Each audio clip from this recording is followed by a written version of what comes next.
샬롬, 일화목 시간에 오신 샬롬 공동체 가족 여러분 환영합니다. 그리고 오늘 우리가 웨스트민스터 소리문답을 함께 묵상하는 시간을 통해서 하나님의 은혜와 또 하나님의 진리를 새롭게 발견하고 또 하나님, 우리를 사랑하시는 하나님께 우리 삶을 온전히 내어 맡겨드릴 수 있는 복된 하루가 되기를 축복합니다. 오늘 우리가 함께 나눌 문답은 16문답입니다. 제가 질문을 읽겠습니다. 여러분이 답을 읽어주시기 바랍니다. 모든 인류가 아담의 첫 위반 행위 안에서 타락하였나요? 답입니다. 아담과 이루어진 언약은 그만을 위한 것이 아니라 그 자손까지도 위한 것입니다. 일반적인 출생으로 난 그의 후손인 모든 인류는 아담의 첫 위반과 함께 그 안에서 죄지었고 그와 함께 타락하였습니다. 오늘 문답을 살펴보시면 읽자마자 많은 질문들이 이렇게 떠오르실 것입니다. 아담 개인의 범죄를 왜 모든 인류에 해당하는 범죄라고 했을까? 일반적인 출생이라는 이 말의 의미는 뭘까? 혹시 다른 출생도 있다는 건가? 오늘은 이런 내용들 중심으로 내용들을 한번 살펴보도록 하겠습니다.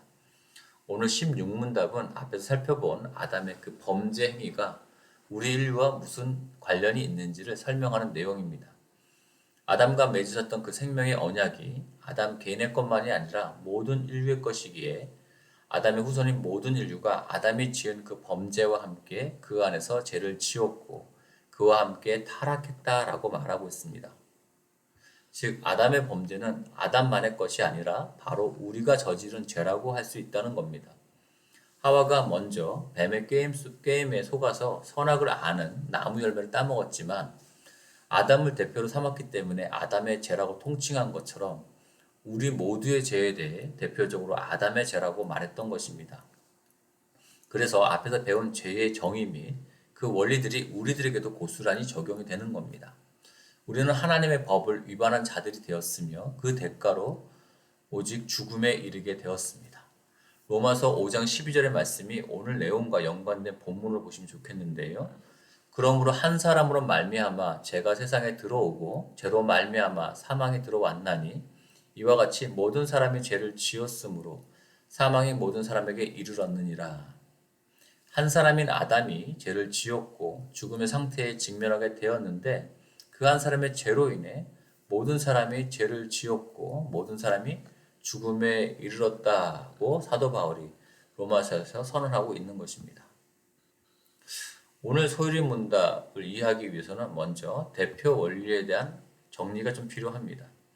우리가 대표 원리라는 말을 듣게 되면 떠올리는 것은 대부분 부정적인 경우가 많습니다. 상사나 리더가 어떤 결정을 하면 그것을 군소리 없이 따라가야 한다는 생각이 먼저 듭니다. 회식 자리에 가서도 뭐 먹을래 묻지도 않고 대표가 나 짜장면 하면 모든 직원이 군소리 없이 다 짜장면을 먹어야 할 것만 같은 그런 분위기의 압제와 선택의 결정을 빼앗아가는 전체주의적 분위기가 막 딱 떠오릅니다. 그런데 기억나시죠? 우리 앞에서 우리가 하나님의 일을 이해하려고 할 때에 먼저 뭐부터 생각하고 그 일을 생각하자고 했지요? 네, 하나님의 속성과 성품을 먼저 생각해서 거기에 맞춰 그 일들을 이해할 필요가 있다고 했습니다. 하나님께서 아담과 맺은 언약을 통해 모든 인류에게 영향을 미치도록 언약의 범위를 설정했다는 것은 여러분 그것은 악한 의도가 아니고 선한 의도다라고 우리 마음 건데 좀 먼저 생각해 볼 필요가 있습니다. 무슨 의도가 있었을까라고 할 때 그렇게 하신 의도는 아담 안에서 이루어질 아름다운 사랑의 공동체를 의도했다라고 생각합니다. 너가 할 일을 내가 알아서 책임져. 왜 내가 책임져? 난 몰라. 하는 게 공동체가 아니잖아요. 하나님이 생각하시는 공동체는 성경에서 나와 있는 것처럼 하나님을 사랑하고 이웃을 자신과 같이 사랑하는 그 사랑으로 연계되어 있는 아름다운 공동체를 하나님이 계획하셨기 때문에 이런 대표 원리가 저는 가능했다고 생각합니다. 그러기에 이것은 우리가 생각하는 전체주의나 연좌제처럼 악한 개념이라 보기보다는 신뢰와 사랑이 연대로 이루어진 아름다운 공동체를 위한 선한 의도로서 계획된 것이 바로 대표 원리라는 것을 우리는 알았으면 좋겠습니다. 지금도 우리 주변에 이런 대표 원리의 선한 특징들을 쉽게 발견할 수가 있습니다. 가장 잘 기억하는 예로는 2002년 월드컵 축구대표팀이 우리를 대신해서 4강에 진출하는 좋은 결과를 가져왔을 때 우리는 그것을 우리나라 전체를 대표하는 일로 또 우리 자신의 기쁨과 관련된 일로 여기고 함께 기뻐하지 않았습니까? 저는 얼마 전에 뉴스를 보다가 또 이렇게 새로운 걸 좀 깨달았는데요. 법정 재판이 진행되는 상황에서 변호인이 의뢰인을 대신해서 변론을 하는 것에 대해서는 좀 잘 알고 있었습니다. 그런데 더 나아가서 의뢰인이 법정에 굳이 출석하지 않더라도 변호인만 참석하더라도 재판이 가능하다는 것을 새롭게 알았습니다. 그만큼 변호인과 의뢰인이 서로 신뢰로 묶여진 관계라는 것을 잘 드러내주고 있는 것입니다. 변호인은 자신의 의뢰인과 관련된 이 재판에 대해 총괄하면서 그 목적을 이루기 위한 과정과 결정으로 의뢰인에게 그 결과에 대한 영향을 미치게 되는 것입니다. 우리가 이미 잘 알고 있는 이 아담 사건을 바라보면서 우리가 이 대표 원리를 생각합니다. 그러니 이 아담은 이미 실패한 사건으로 우리는 잘 알고 있기 때문에 이 대표 원리를 생각하려고 하니까 자꾸 부정적인 느낌이 들고 그 선한 의도가 잘 보여지지 않고 받아들여지지 않는 것입니다. 그래서 억울합니다. 아니 아담이 한 걸 왜 우리한테 그러냐 이런 악질 연좌자가 어디 있나 할 수 있습니다. 그러나 이 대표 원리는 신뢰 속의 연대로 질서 있는 절차를 통해 결과를 나누게 되는 것이다 라고 우리는 이해할 필요가 있습니다. 우리가 실패한 아담에 대해 이것을 생각하면 억울하지만 또한 우리는 두 번째 아담이신 예수님을 인하여 구원의 길이 모든 사람에게 열렸다는 것을 생각해 볼 때에는 우리는 이 대표 원리를 선한 것으로 수용할 수 있게 되는 것입니다. 마틴 로이드 존스 목사님은 하나님은 언제나 머리와 대표자의 원리를 통해 인류를 다루어 오셨다. 인류 전체의 이야기는 아담으로 인해 어떤 일이 일어났는가와 그리스도로 인해 어떤 일이 일어났으며 앞으로 또 무슨 일이 일어날 것인가를 요약할 수 있다고 이 대표 원리를 설명했습니다. 그런 대표 원리로 인해 우리는 아담 안에서 함께 죄를 지었고 타락하여서 죽음의 비참한 상태에 이르게 되었습니다. 그러나 그 원리는 또한 우리를 예수 그리스도 안에서 구원하여 주시기 위해 하나님께서 허락하신 원리요 언약이라는 것을 놓쳐서는 안 되겠습니다. 이럴 때 우리 안에 또 다른 불만이 나올 수 있습니다. 아담이라는 대표를 누가 뽑았냐는 겁니다.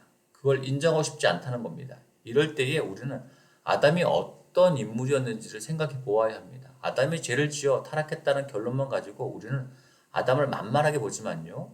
이 죄를 짓기 전에 아담의 상태를 한번 생각해 보시기 바랍니다.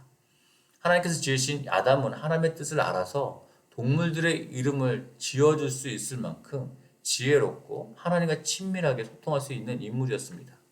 능력이나 의지력도 최상이었을 뿐만 아니라 아담의 집안 배경도 훌륭합니다. 하나님께서 직통으로 아버지이시죠. 또 그가 자란 동네가 에덴 동산입니다. 완벽한 가정과 환경에서 그가 있었습니다. 여러분 우리와 비교해 보시면 금방 압니다. 내가 한다고 아담보다 더 잘할 수 있을 가능성이 얼마나 될까요?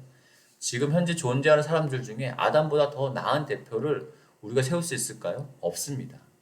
하나님께서 세우신 아담이라는 이 대표자는 누구보다 뛰어나고 훌륭한 대표자였습니다. 다만 그럼에도 불구하고 아담이 실패하여 우리가 이런 비극적인 운명을 맞이하게 되었지만 아담이라는 대표는 그 어떤 사람보다 훌륭한 대표자였다는 것을 알아야 합니다.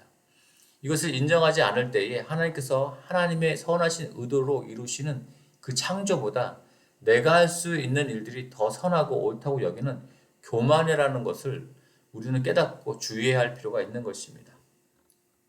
아담 안에서 우리 모두가 타락을 했고 우리 모두가 타락하여 죄인이 되었고 죽음에 이르게 되었다는 이 대표성의 원리를 우리는 살펴보았습니다. 그리고 한 가지만 더 살펴보고 오늘 소유리 문답의 내용을 마무리하려고 합니다. 아까 일반적인 출생이란 말에 숨겨진 의미가 있을까라고 언급했었는데요. 어떤 의미가 숨겨져 있는 것 같으십니까? 네, 아담으로부터 일반적인 출생한 아담의 모든 후손은 아담의 타락 안에서 우리도 타락한 존재로 태어나는 죄의 유전을 가져옵니다. 그러나 이런 일반적인 출생이 아닌 다른 방식으로 출생한 한 분이 계십니다. 누구죠? 바로 예수님을 통해 동정녀 마리아에게서 잉태되어 태어나신 예수님이십니다. 그래서 구원자로 오신 예수님께서는 우리와 달리 아담 안에서 죄를 짓고 타락한 존재가 아니라 우리를 새롭게 대표하실 수 있는 유일한 사람이시며 구원자라는 것이 오늘 문답의 내용에도 담겨 있는 것입니다. 오늘 초반부터 나누었던 대표 원리는 하나님께서 예수 그리스도 안에서 구원의 은혜를 베풀어 주시려는 선한 의도를 가지고 사람을 다루어 오신 원리였다는 것을 묵상해 보았습니다. 이 하나님의 무한하신 계획과 섭리하신 그분의 광대하심 그리고 그 따스한 사랑과 은혜를 조금이라도 오늘 문답을 통해서 깨닫게 되시기를 바랍니다. 그리고 그런 하나님께 우리를 온전히 맡겨드릴 수 있는 오늘 하루가 되기를 축복합니다. 제가 기도하겠습니다. 하나님 아버지, 우리의 첫 조상 아담의 범죄로 인해 우리도 그 안에서 죄를 짓고 타락하였으며 죽음의 상태에 이르렀다는 사실이 참 이해하기도 어렵고 수용하기는 더 어렵게 와닿습니다. 그러나 하나님 아버지께서 얼마나 완전하게 선하신 분이시며 변함없이 진실한 분이시라는 것을 기억합니다. 대표 원리에 담긴 내용을 우리가 다 이해할 수 없을지라도 그 원리를 따라 예수 그리스도를 구원자로 보내어 주신 하나님의 은혜를 바라보기를 원합니다.